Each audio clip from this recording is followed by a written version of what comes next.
La 22e conférence des parties de l'ONU sur les changements climatiques, la COP22, s'ouvre cette semaine à Marrakech. Du 7 au 18 novembre, la conférence ouvre une nouvelle page des négociations climatiques internationales entamées l'an dernier à Paris.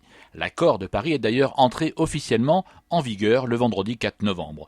Il fallait que 55 pays représentant 55% des émissions de gaz à effet de serre ratifient le texte signé lors de la COP21 pour que l'accord soit actif. Au final, le 4 novembre, sur les 193 pays signataires l'an dernier, 97 pays représentant plus de 69% des émissions ont ratifié l'accord. Un succès rapide, mais qui ne veut pas dire pour autant que tout est gagné. Loin de là, c'est au tour de la COP22 de préciser maintenant les règles de mise en œuvre de l'accord de Paris et de se mettre d'accord sur la date de finalisation de ces règles communes.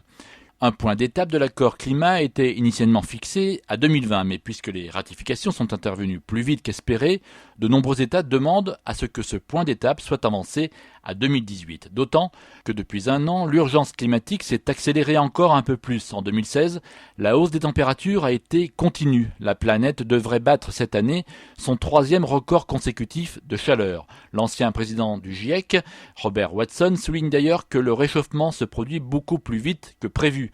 La COP22 va donc devoir passer du constat à l'action avec des objectifs et des moyens chiffrés. Chaque pays engagé dans ce processus de réduction des émissions de gaz à effet de serre va donc devoir montrer sa détermination par des actes forts. Encore faut-il que les engagements pris par les gouvernements en place ne soient pas dénoncés au gré des changements de majorité. Il va falloir scruter ce qui se joue en ce moment aux États-Unis. La nouvelle administration américaine devra assumer les choix volontaires de Barack Obama en matière de protection de la planète et aller plus loin. Il y a de la marge. En France, les élections de mai 2017 laissent planer également un sérieux doute sur l'engagement de Paris. Les déclarations de certains candidats de la primaire de la droite peuvent inquiéter. Et puis certains dossiers en cours ne sont guère en accord avec l'accord de Paris. Le projet d'aéroport de Notre-Dame-des-Landes, par exemple, dont plusieurs recours sont en train d'être étudiés par la justice, paraît hors du temps en regard des engagements climatiques français. Le nombre de passagers aériens au niveau mondial pourrait doubler d'ici 2030, passant d'un peu plus de 3 milliards aujourd'hui à 6 milliards dans moins de 15 ans. Un casse-tête.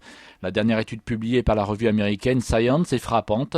Selon les chercheurs, 1 tonne de CO2 émise fait disparaître plusieurs mètres carrés de glace dans l'Arctique. 1 tonne de CO2, c'est ce que représente par passager un vol entre Paris et New York. C'est également 4000 km en voiture. Notre-Dame-des-Landes pose également le problème de l'impact sur les zones humides et sur l'équilibre écologique de la région. Mais entre contraintes environnementales et respect des engagements internationaux d'une part et intérêts politiques et économiques de l'autre, il semble que nos gouvernants aient tranché. Les échéances électorales y sont peut-être pour quelque chose. Parions sur les mobilisations et initiatives citoyennes, localement et dans les urnes, pour orienter durablement les choix de société. Philippe Bourri, Fréquence Terre.